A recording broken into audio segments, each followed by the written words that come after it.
suspect they'll be hoping that maybe Qantas are a little pessimistic, and that next summer you start to get back to a little more normality than that. And certainly that what we're hearing from the vaccine, that might be possible. But as I say, pretty tough times for all the airlines at the moment. Well, and the question at some stage will be raised that, have these airlines raised enough money to keep them going until whenever it is that we get a return to normality?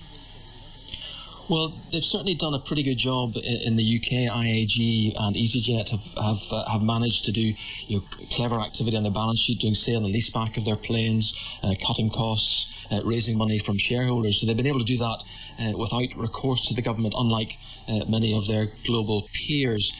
But nevertheless, it's a very high fixed cost industry. Those planes don't go away, and the costs remain for these companies. So they do need to see the light at the end of the tunnel. They do need to see some stepping towards normality in order that they can plan ahead and plan their balance sheet and finances ahead. Thank you very much. Richard Dunbar from Aberdeen Standard Investments. Oh, thank you very much. It was at the end of Dominic rather sooner than I was fully expecting, so I'm not able to tell you actually what's coming up on Radio 4. Have you any idea? I have every idea what's coming up now. It's the sport with Rob. Rob. Good morning, Nick. Yes, plenty of Sunday sport to reflect on this morning with the most recent in football. A 2-0 defeat for England's men by Belgium in their Nations League fixture in Leuven. Goals in the first half from Tielemans and Mertens. England third in Group A2, and with one game to go, they can't make the finals. Here's manager Gareth Southgate on result versus performance and the comparison with that 3-0 win against the Republic of Ireland last Thursday.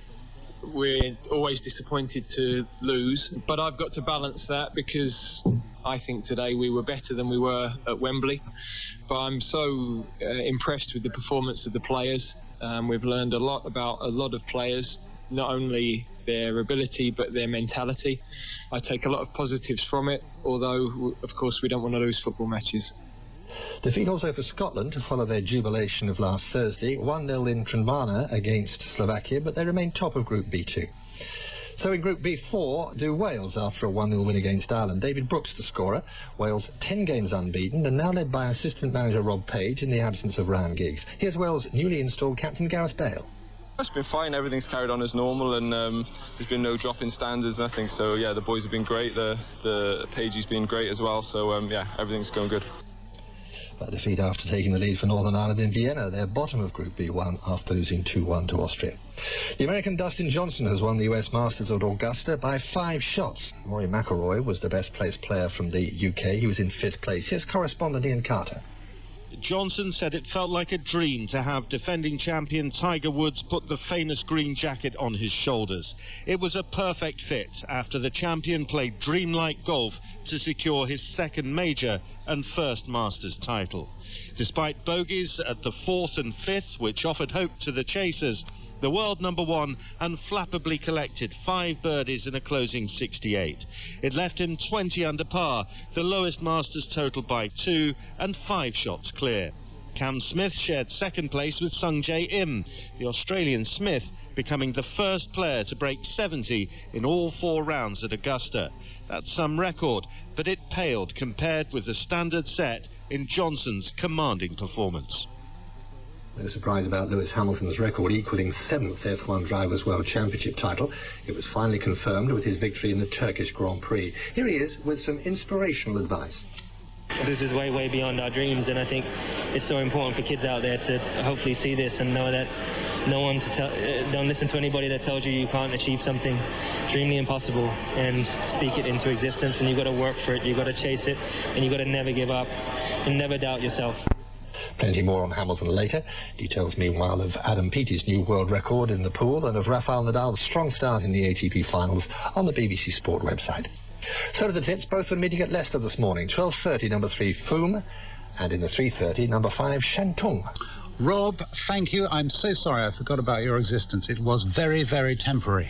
And you'll be back, of course, regularly throughout the programme to bring you... Put his microphone down somewhere before he says something he shouldn't. Now, coming up later today. On BBC Radio 4, all just staring at the same 4 walls. You can see the brush marks streaking across. I've got an alternative. Step into a painting with me. That's it. This way. It is there, isn't it? Now, what do you see? the greatest picture of love at first sight that I know. Join me, Kathy Fitzgerald, and spend half an hour exploring a work of art, discovering its secrets. Oh, goodness, I hadn't even noticed that. That's the new series of moving pictures, this afternoon at 4 on Radio 4 and BBC Sounds. The time now is 29 minutes to 7. You're listening to Today on BBC Radio 4. Justin Webber, Nick Robinson and Caroline Nichols has a summary of the news. Boris Johnson says he's following the rules and will continue to work at number 10 while self-isolating. He says he was contacted by the coronavirus test and trace system but doesn't have symptoms and is feeling well. Last week he had a meeting with an MP who later tested positive for COVID-19. Downing Street is exploring whether the Prime Minister could take part in parliamentary proceedings remotely. Both the European Union and UK are calling for compromises to be made as talks about a post-Brexit trade agreement resume in Brussels. EU leaders had been hoping to sign off on a deal during a video conference this Thursday. Volunteers are being recruited as another major trial of a vaccine to protect against COVID-19 gets underway in the UK this week. The jab, designed by the Belgian company Janssen, uses a genetically modified common cold virus to train the immune system. The government has said that 2 new mega labs will open early next year to try to double the UK's daily coronavirus testing capacity. The 2 sites, one in Leamington Spa and another in Scotland, will together be able to process up to 600,000 samples a day when they're fully operational. Figures seen by BBC News suggest that 19 million dental procedures on the NHS have not been carried out due to the pandemic. The British Dental Association has warned that hundreds of practices in the UK could go bust in the coming year because of the drop in patients. The Department of Health said the NHS was working hard to resume routine elective services. 4 astronauts in a SpaceX capsule have begun their journey to the International Space Station after successfully launching from Florida. NASA says the money it saved from using private companies for low Earth orbit trips has been invested into other projects involving the Moon and Mars. A study has suggested that time spent playing video games with other people can improve a sense of well-being. The research has been carried out by Oxford University. They focused on 2 games which don't feature graphic violence and encourage players to interact with others. Thank you, Caroline. It's now 27 minutes to 7. Day 1 of what's being called the reset of Boris Johnson's government. It's not quite gone to plan. The Prime Minister is going to be holed up at his flat for the next 10 days, having had a call from NHS Test and Trace. Chris Mason is our political correspondent. Not the ideal start, Chris. Yeah, morning to you, Nick. This is the story of 2 blokes told to get out of Downing Street on Friday and one told to stay in on Sunday. 8:30 last night, Downing Street announcing that the Prime Minister, as you say, notified by NHS Test and Trace that he's required to self-isolate, having met someone who then tested positive. That someone is Lee Anderson, Conservative MP for Ashfield in Nottinghamshire. Late last night, Mr Johnson texted Tory MPs. He says, "I've been pinged." Says, "It doesn't matter that we all followed the guidance. It doesn't matter that I feel fine, that my body is bursting with antibodies because I've already had the damn thing. The rules are the rules." Now, I'm told this morning, Nick, that he is planning to do all of his planned internal meetings via Zoom, so staring into a laptop or a computer screen, and don't be surprised if we see a video emerging from the deep, emerging from the Downing Street flat from the Prime Minister in the next couple of hours or so. He sounds awfully chirpy on that WhatsApp message, but I imagine he must be deeply frustrated because this was the week he wanted to say, forget all that infighting, I've got a lot to get on with.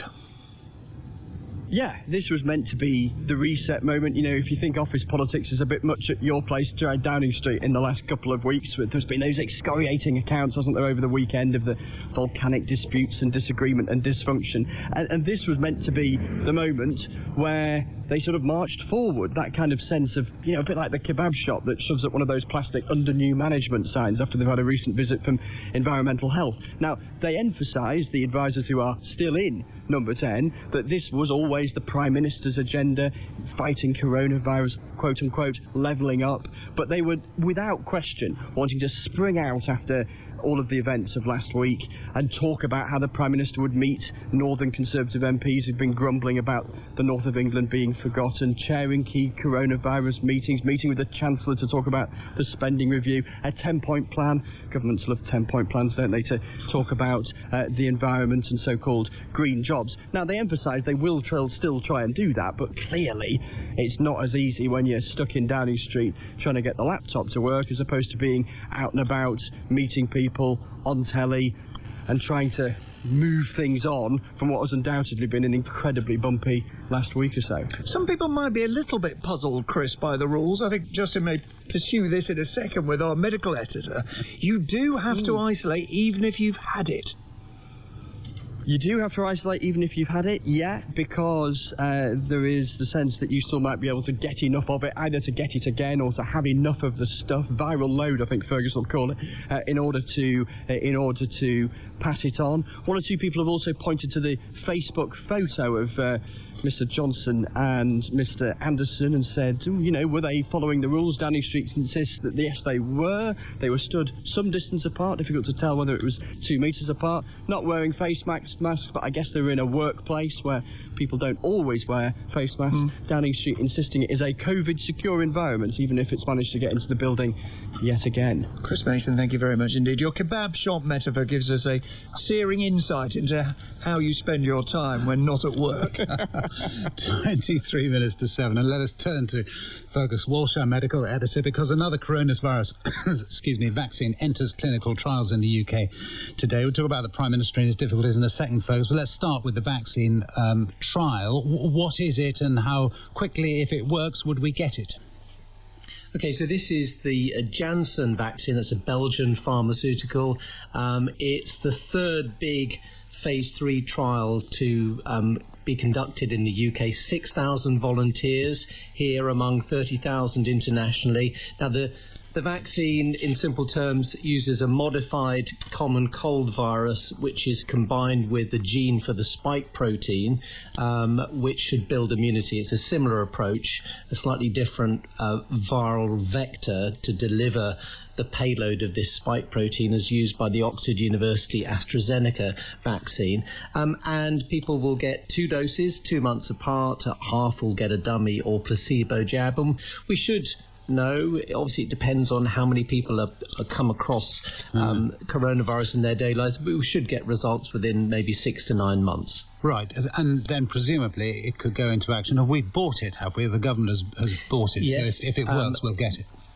We've got advance orders, along with 5 other vaccines, for 30 million doses of the Janssen jab, enough to immunise 15 million people. And nearly 1/3 people have signed up to register interest for taking part in vaccine trials, but the NHS says it wants more people because more jabs will be trialled in the coming months.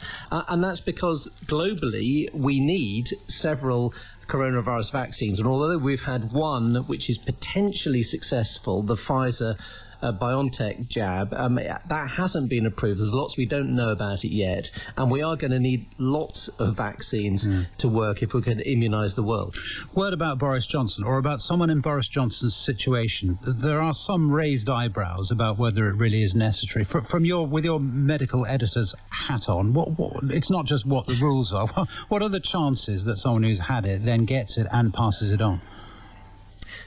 Well, in terms of Boris Johnson's health, I mean, all the statistics suggest unlikely that he's going to get it twice. There have been a few cases, but it's a question of whether or not he could still pass it on. There has been talk about harmonising and reducing the amount of time people have to stay isolated if they've been in contact with someone, from the 14 days from the last moment of contact down to something like maybe 7, because we know that compliance, both with people who are told to self-isolate because they've been in contact and those who actually have a confirmed diagnosis themselves, have been poor, but nothing of that yet. So Boris Johnson, I think, is going to have 9 or 10 days now left to stay at home. Fergus, thank you. Time now for a look at today's papers at 22:07. Most of the front page is dominated by that news that, in the words of the Times headline, Johnson told to self-isolate again after contact with COVID MPs.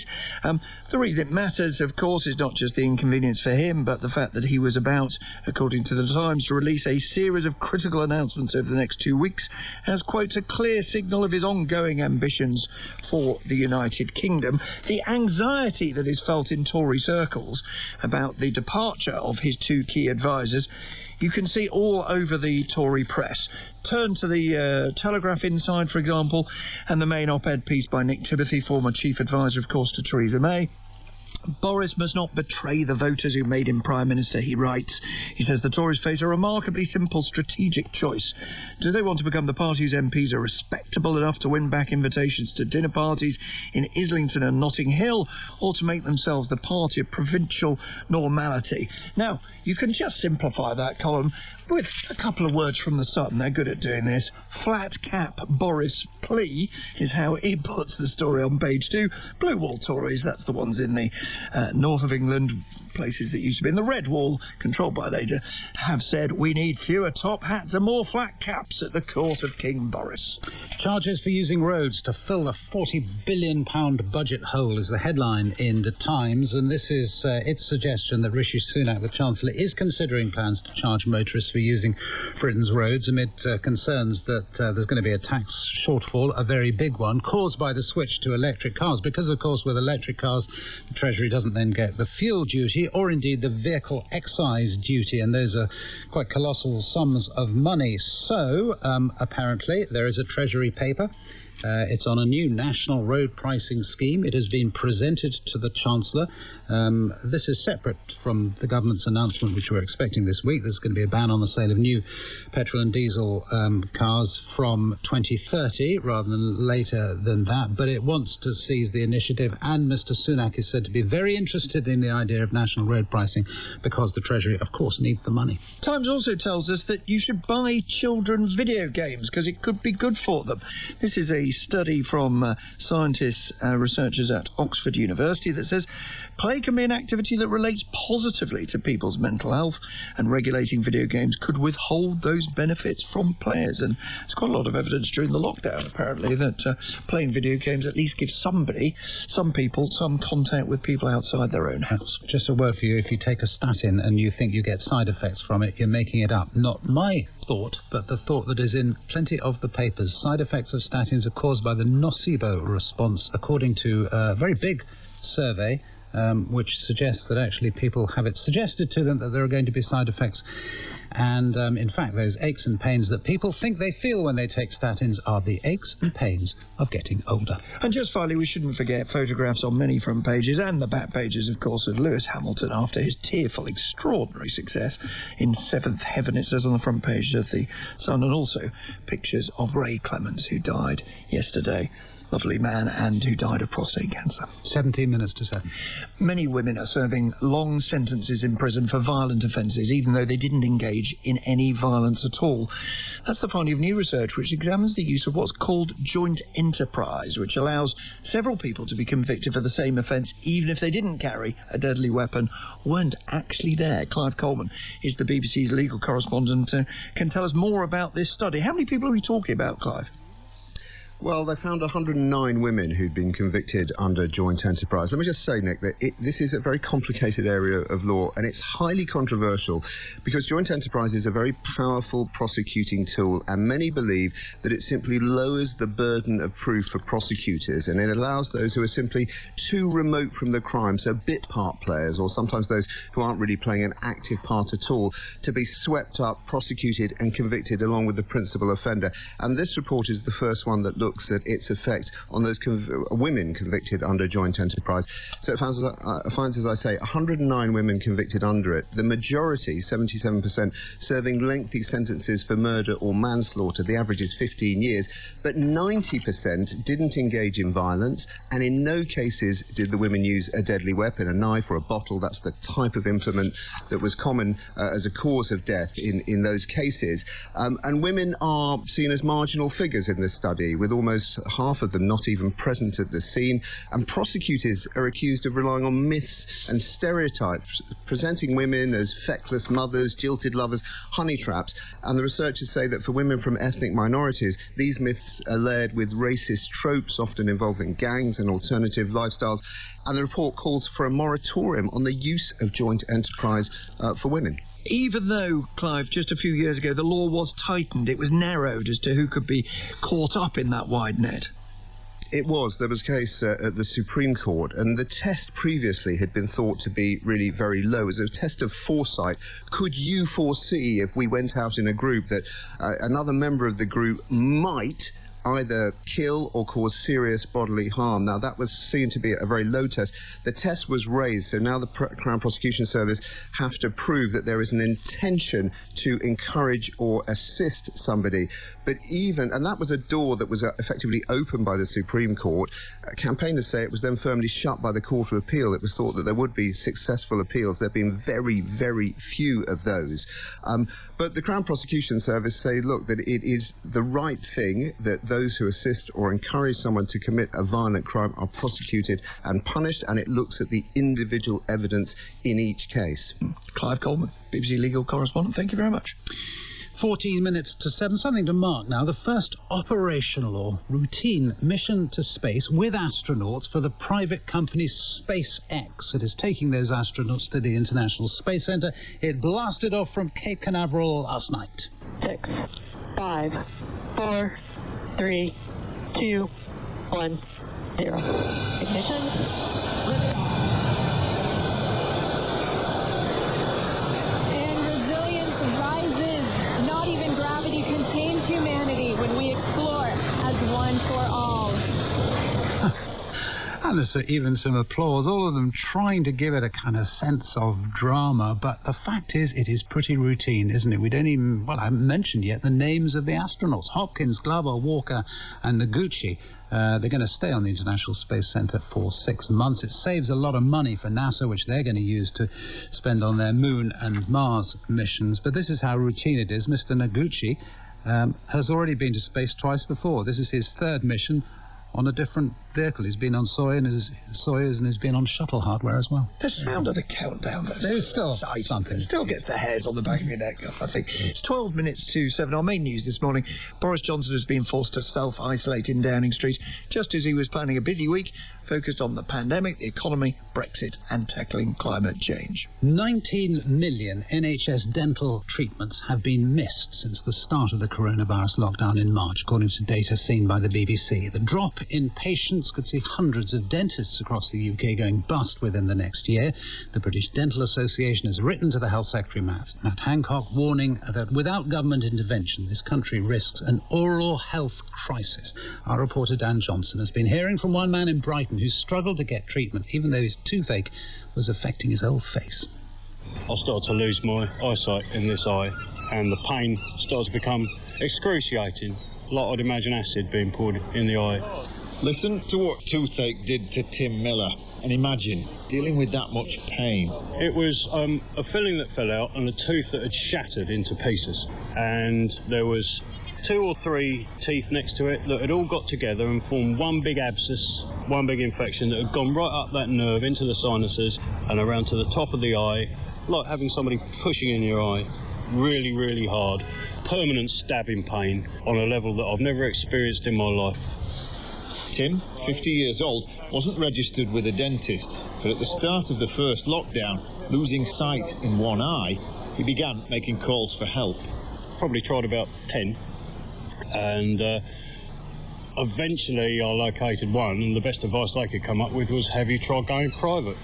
I got the sense that they were all closed. There were moments where I was contemplating home dentistry, and I was considering the whiskey and the drugs and the pliers option, but because it's right at the back, it would have been a very messy and brutal thing, and I wouldn't have been able to do it with any precision. Tim's story made me cry. I know it touched the hearts of my team. After 8 months in pain, friends paid for private treatment here at Brighton's Dental Health Spa, run by hygienist Christina Chatfield. Even with the latest equipment, she's still having to reluctantly turn patients away or keep them waiting. It's heartbreaking. something that's going to have lifelong effects. You know, we're going to see rising gum disease, rising mouth cancer, rising anxiety, rising mental health because people lose teeth. We've got a couple of practices round about us that have just closed their NHS contract. Those patients have got nowhere to go. So it doesn't bode well for the future of dentistry. And here's a different practice in North London that's also struggling to keep up. Before COVID-19, we used to see about 20 to 30 patients a day. We're now barely seeing 10. There's a mountain of costly protective equipment stacked to the ceiling, and small treatment rooms without windows have to be left empty for an hour between patients to reduce the risk of transmitting the virus. If this carries on, Sam Shah, director of East Village Dental, fears that 2 of his 6 practices will close. We're all trying to do our best. From the beginning of the pandemic, our practices have stood up as urgent care sites, and we continue to work with our local commissioners. But at the centre of the NHS, we don't really seem to get the support that we need. The majority of our work is NHS dentistry, and we're just trying to help patients. We're open to almost 11 o'clock at night, and we want to carry on doing that. But we're going to need some help. The Department of Health and Social Care told us priority access should be given to urgent care and vulnerable patients. And it says the NHS is working with the profession to make more treatment available. But there are questions about the way dentists will be paid in future and what that will mean for waiting lists. I'm still in quite a lot of pain. Vision's slowly returning, a bit blurred in that eye. But it's a lot better than it was. At least Tim's now recovering after going private, but he fears other patients could increasingly face the same expensive choice. I wouldn't recommend having this if you're poor, or if you're vulnerable, or marginalised in any way. Accessing these kind of services increasingly problematic, and the difference between NHS and private could mean the difference between suffering and not suffering. Dan Johnson reporting there. It's 8 minutes to 7. How soon will people be able to visit their loved ones in care homes again? The answer to that question appears to depend on a pilot scheme which begins in 4 areas of England today. Care homes in areas with low level of infections have been given testing kits so that a limited number of visitors can be treated like care workers and allowed inside again rather than being forced to sit outside or wave through a window. Let's talk to the owner of one of the homes in the pilot, George Coxon, who owns Summer Court Care Home in Teignmouth in Devon. Good morning to you. Good morning, Nick. Good morning. It's nice to talk to you today. From and to you. Now, from your perspective, how will it work? Who will be able to visit? What will they be allowed to do? And what will they have to do first? Well, the first thing that we're doing is, just to mention to start with, we're very excited about this. We see this as a very positive development, and it sort of reinstates hope for us all. I think the initial sort of step will be to make contact with families. They're very excited, as we are, to be involved in what feels like a long overdue sort of positive story about care home visiting. We've been preparing all week. We've had lots of guidance, lots of information, but it's been a very fast turnaround sort of initiative, and we're very, very pleased to be part of it. So it will involve families being contacted, being tested, to have the rapid test results within 30 minutes, and then we'll be able to embark upon visits without screens and without the distancing that we've actually been adhering to thus far. But what about touch? Will people be able to hug their loved ones, to hold their hands? Will they have to still wear a mask? There will be still a need for some precautions and some sort of PPE use, so we'll be certainly expecting people to be wearing masks, but we'll be doing away with screens, and we'll be certainly encouraging, if not sort of insisting that people should be able to hold hands. Hugging, we're not so sure about at this stage, but it will just reinstate meaningful contact, personal contact for families. And at Summer Court, we're extremely sort of pleased to be part of this, as I've said. It will be very emotional. We know that emotional, certainly for families, for residents and for our staff. I think, again, you know, we just recognise this as being such a breakthrough initiative, and hopefully can be rolled out to the rest of the 16,000 or thereabouts care homes across all of England, now, looking after 400,000 people. Knowing what it's like to manage a single care home, how big a logistical challenge do you think it will be to roll it out in the way you just described? I think it will be difficult. I mean, we're a small care home of 19 people, and even the weekly testing that we've been doing for some time now for our staff and the monthly testing for our residents takes up quite a lot of time. It's quite an involved. We've got to do it carefully. We've got to do it safely. We've got to be, changing our PPE. Our brilliant staff who've had all the training to be doing these swab testings need to make sure that each time they do a test, they've got to change their gloves and their masks and so on. So it is a logistical challenge, but again, that's not to put us off in any way. We just see this being a very major breakthrough, reinstating hope and reinstating the kind of, the optimism for the future. We feel very positive about this as we approach Christmas. Well, it's lovely to hear your optimism, and I don't want to dampen it, but of course it's not that many months since we were worrying about people going into care homes and taking with them the virus, and that bringing a premature end to people's lives. How concerned are you, or do you think you've now got precautions that make that? Well, I think we've been very, again, I think the evidence for families or visitors, certainly family visitors, bringing virus into care homes. I've searched and spoken with many people, and I've not found very much kind of many examples of that. So I think the risks are fairly minimal. And of course, as I said, we will still be expecting people to maintain some. I mean, we'll be. You asked earlier about the process. There will be a requirement to sanitise, to be very clean. We won't be chaperoning visits anymore. Certainly there'll be much more opportunity for private time spent with loved ones, and there'll be a much greater flexibility, despite the fact we will have to manage it carefully. But I think the risks, personally, we've maintained safe visiting throughout. We have had outdoor visits during the summer, and we've got a separate sort of area that people have been enabled to have indoor visits. But with a screen and with distance, and particularly taking account of residents who are often hard of hearing and have sight troubles at times, it's been extremely hard. It's been far from satisfactory, the visiting that we've been able to do. Best of luck with it to those in the Summer Court Care Home. I know people all over the country will be passionate and want it to happen where they are as well. And thank you for joining us from what I should have said is Teignmouth, of course, not Teignmouth. I don't know what I was thinking of. Northerner. 3 minutes to 7. Chris Fawkes with the weather. Hi, Justin. Thank you very much. Well, this morning we've got quite a lot of cloud across the country, and we've got brisk winds to come today. Later in the afternoon, a band of rain will arrive across some western areas.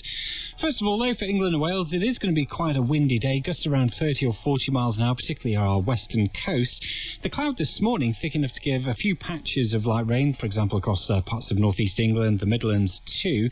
But I think as we go on through the day, we should start to see the clouds thin and break at times across eastern areas of England. So some limited bright or hazy sunny spells expected across these areas. But further west, for western England and Wales, the cloud will thicken up and we'll start to see outbreaks of rain. Now, the rain may well arrive across parts of Wales late morning before becoming more extensive into the afternoon, and then arriving across southwest England and Wales later in the day as well. Temperatures today reaching a high across England and Wales around 12 or 13 degrees, a gusty southwesterly wind with us throughout. Now for Northern Ireland, bright spells for a time this morning, but again it should turn much cloudier with outbreaks of rain developing through the afternoon, strengthening southwesterly winds, and temperatures about 12 degrees Celsius. In Scotland, well, for the Northern Isles, we'll see plenty of showers.